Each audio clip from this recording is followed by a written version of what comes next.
형제들아, 내가 법하는 자들에게 말하노니 너희는 그 법이 사람이 살 동안만 그를 주관하는 줄 알지 못하느냐? 남편이 있는 여인이 그 남편 생전에는 법으로 그에게 매인받으나 만일 그 남편이 죽으면 남편의 법에서 벗어나느니라.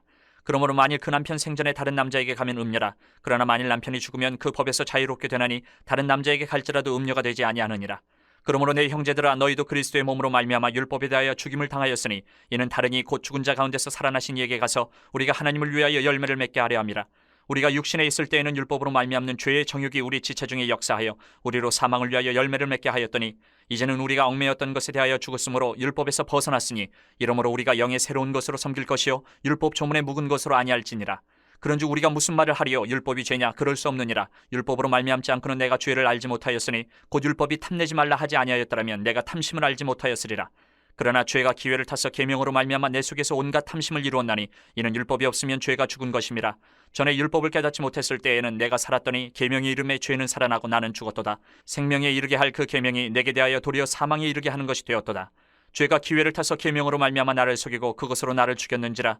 이로 보건대 율법은 거룩하고 계명도 거룩하고 의로우며 선하도다. 그런즉 선한 것이 내게 사망이 되었느냐? 그럴 수 없느니라. 오직 죄가 죄로 드러나기 위하여 선한 그것으로 말미암아 나를 죽게 만들었으니 이는 계명으로 말미암아 죄로 심히 죄되게 하려 함이라. 2000여 년 전에 유대인들은 율법에 얽매여서 살았습니다.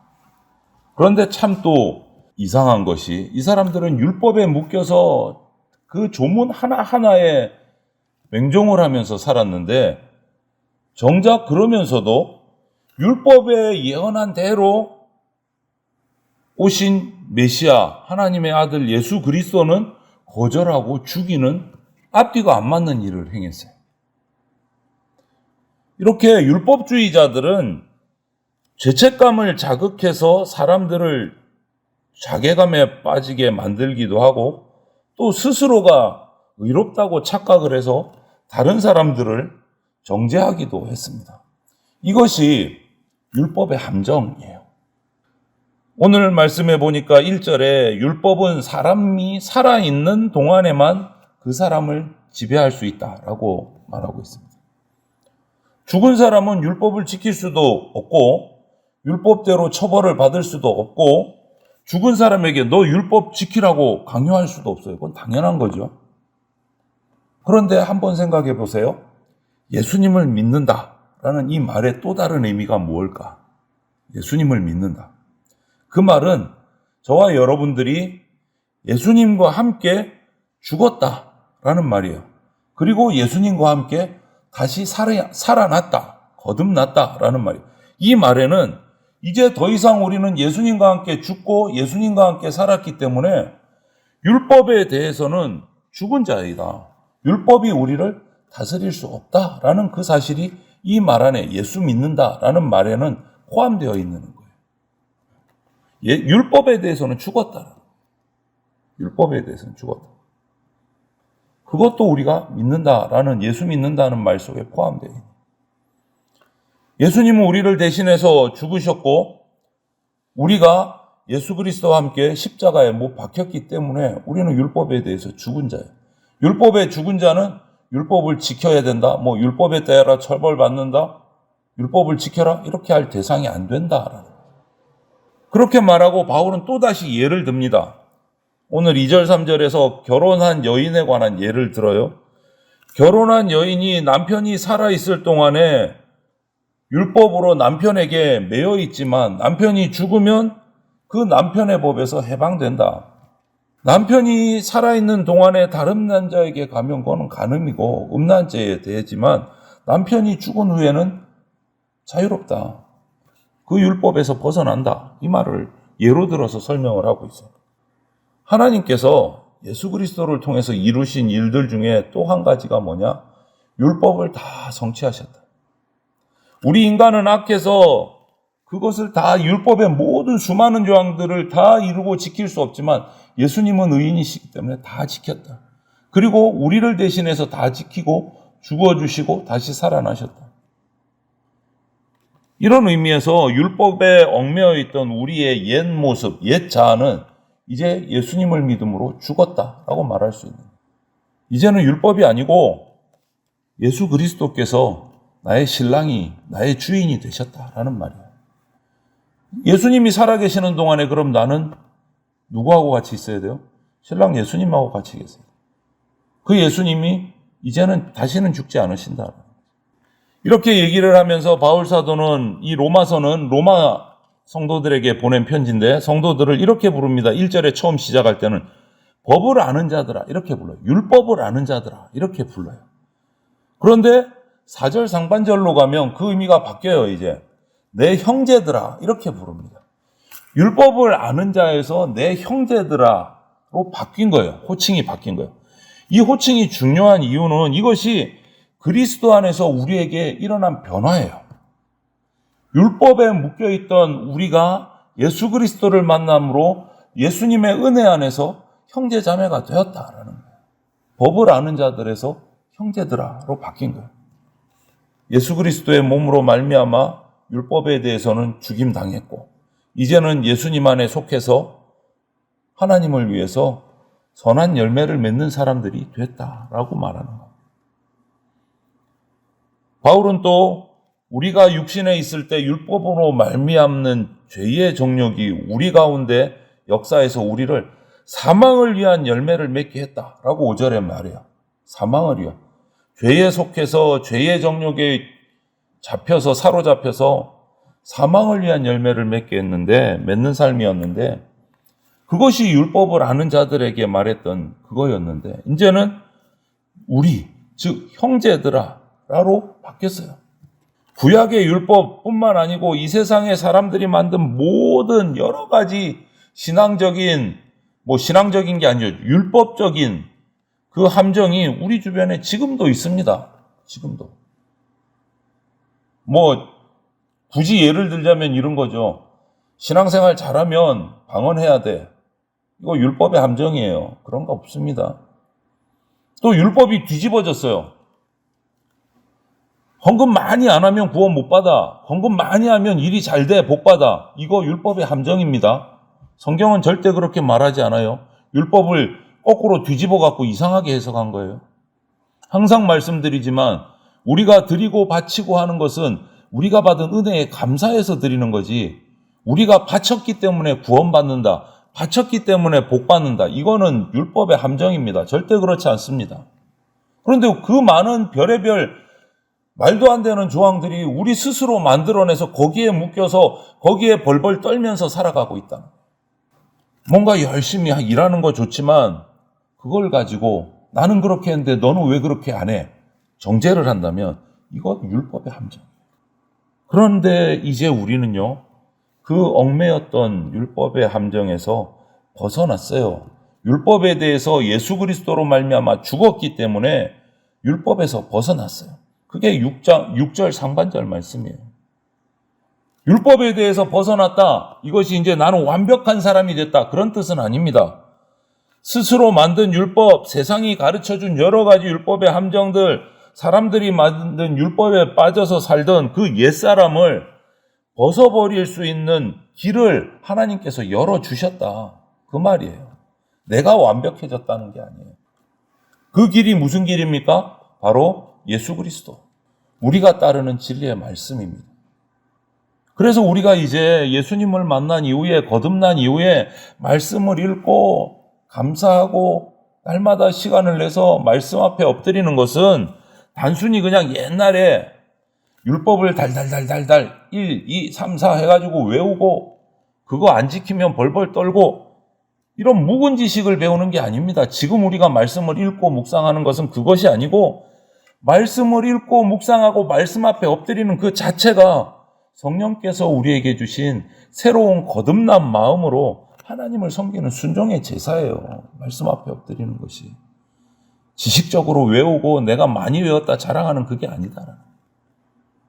여러분 사실 운동하면 몸에 좋다. 누구나 다 아는 사실이죠. 실제로 그러는데 그 좋은 운동을 실제로 하는 사람은 사실 생각보다 많지 않습니다. 말이 뭐예요? 좋다는 것은 알지만 실제로 행하는 것은 사실 아는 것과는 다르다. 알면서도 못하는 그 모순 속에서 많은 사람들이 힘들어하죠. 우리의 믿음, 우리의 신앙생활도 비슷해요. 좋은 것 같아요. 교회 다니는 사람 보니까 그래도 안 다니는 사람보다는 착한 것 같고, 사람들이 좀 좋은 것 같고, 근데 왜 안 다녀요? 그럼, 아이고, 시간이 없어서 바빠서 별의별 핑계가 다 나오죠. 좋은 거 아는데 실천하는 거는 그거하고는 또 별개의 문제예요. 바울은 율법을 무조건 부정하려고 하는 게 아니에요. 율법은 죄가 아니에요. 율법은 죄를 깨닫게 하는 역할을 알아요. 그 역할을 하는 것이 율법이에요. 그래서 알아요. 그런데 그것을 순종하느냐 못하느냐는 우리의 선택이란 말이에요. 그래서 죄가 파고드는 거야. 아는 것과 순종하는 것이 똑같지 않기 때문에 그 틈새를 죄가 파고들어서 우리를 흔들어요. 그래서 7절, 8절에 이렇게 말하잖아요. 이 죄가 율법을 통해서, 계명을 통해서 온갖 탐심을 우리에게 일으키기도 한다. 그러면 생명에 이르게 해야 할 이 율법이 오히려 죽음에 이르게 하는 앞뒤가 맞지 않는 모순이 발생해 버립니다. 율법을 잘 지키면 내게 의가 되고 지키지 않으면 자책감에 빠져서 괴로워서 나는 안 돼. 이런 문제가 생길 수 있다. 그러면 율법이 없는 게 낫지 않느냐. 이런 말이 나올 수도 있고.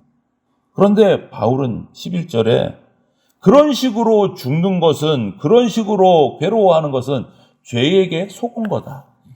죄에게 속은 거다. 율법 자체는 거룩하고 의롭고 선하지만 죄가 율법을 통해서 역사할 때 오히려 죄가 더 많이 드러나고 더 악한 결과가 생길 수 있다. 이것이 바로 율법의 함정이다. 그렇다고 율법을 버려서는 안 된다. 율법이 잘못된 게 아니고 그 말씀을 듣고 제대로 소화시키지 못하고 순종하지 못하는 우리의 죄성이 문제인 거지. 율법이 문제가 아니다. 죄에 속지 마라. 그것이 율법의 함정이 될 수 있다. 이렇게 말하고. 길게 말씀드릴 수는 없지만 새벽에 저는 군 생활을 하면서 하나님을 만났어요. 인격적으로. 그전에도 교회 다녔지만 군 생활을 하면서 여러 가지 어려운 훈련을 받으면서 경험을 했어요. 하나님이 나를 강하게 하는 분이 아니고 내 강함이 되어주시는 분이 하나님이구나. 이 말을 잘 생각해야 돼요. 하나님은 나를 강하게 하지 않으십니다. 내 강함이 되어주십니다. 이 말이 무슨 말이냐면 진짜 성숙하다는 것은 나 혼자 모든 것을 다 한다는 게 아니에요. 진짜 성숙한 것은 영적으로. 그럼 뭐냐? 진짜 영적으로 성숙한 사람, 그 사람은 하나님께 절대적으로 의지하는 사람이 진짜 성숙한 사람이에요. 혼자서 나 혼자 독불장군으로 나 신앙생활 다 잘한다가 아니고 하나님 앞에 철저하게 의지하는 것이 진짜 성숙한 사람이에요. 바울 사도는 어떻습니까? 그 뛰어난 주의 종이 육체의 가시로 힘들어서 하나님께 기도했어요. 기적도 베풀고 병든 자도 낫게 했던 그 사도 바울이 자신의 몸의 그 고통, 병 하나 때문에 하나님께 기도했어요. 그때 하나님 뭐라고 합니까? 다른 사람은 기도만 하면 병을 낫게 하는 사람이었어요. 사도 바울은. 그런데 자신의 병을 낫게 하지 못해서 기도하니까 하나님이 말씀하시잖아요. 네가 받은 그 계시들이 너무 커서 너무 위대한 일들이어서 교만하지 않게 하려고 너 육체에 조그마한 가시를 두었다. 낫게 해주지 않으셨어요. 그때 깨닫고 바울이 고백한 말씀이 성경에 나오잖아요. 내 은혜가 내게 족하도다. 이는 내 능력이 약한 데서 온전하여 짐이라. 약한 데서 온전하여 짐이라. 내가 받은 병을 가지고 살아가지만 그 은혜가 내게 충분하다. 충분하다. 내 능력이 약한 데서 온전하여진다. 이 하나님의 음성과 고백을 보세요. 바울이 내가 그리스도를 위하여 약한 것들과 능력과 궁핍과 박해와 공고를 기뻐하느니 이는 내가 약한 그때의 강함이라. 바울이 강한 게 아니에요. 바울은 약해요. 그 대신 누가 강해 주신 거예요? 하나님이 강해 주신 거예요. 바울이 강한 게 아니에요. 하나님이 강하신 거죠. 그것을 깨닫는 사람이 영적으로 성숙한 사람이에요. 바울이 약할 때 하나님이 그를 강하게 해주셨다는 고백이 아니에요. 이 말씀은. 바울은 계속 약해요. 계속 병이 있어요. 그런데 그 약하고 병든 바울에게 하나님이 강함이 되어 주셨다라는 의미예요. 바울이 강해진 것이 아니고. 여러분, 저와 여러분들의 신앙생활은 율법을 지켜서 의로워지려고 노력하는 게 아니에요. 우리 신앙생활은. 성도는 예수 그리스도 안에서 율법에 대해서 죽은 사람들입니다. 복음의 진리는 율법을 지키는 것보다 훨씬 더 능력이 있습니다. 율법을 지켜서 강해지고 내가 든든해지고 독립하고 잘하는 게 아니고 하나님이 강함이 되어주시는 거예요. 내가 율법을 지키지 못하는 죄인이기 때문에 복음의 능력으로 우리에게 강함이 되어주시는 거예요, 여러분. 율법에 대해서 자유로우십시오. 그리고 예수 그리스도의 복음에 온전하게 매여서 순종하는 삶을 살아야 돼요. 그때 우리는 우리가 강해지는 것이 아니고 우리의 강함이 되어주시는 하나님을 그 복음의 능력 가운데서 경험하게 되는 겁니다. 오늘 하루도 주님 내가 강해지게 해달라가 아니고 하나님 나의 강함이 되어주십시오. 주님이 주신 복음 앞에 순종하는 삶을 살아서 이 복음의 능력을 직접 경험하는 저와 여러분들이 다 되시기를 주님의 이름으로 축복합니다. 아멘.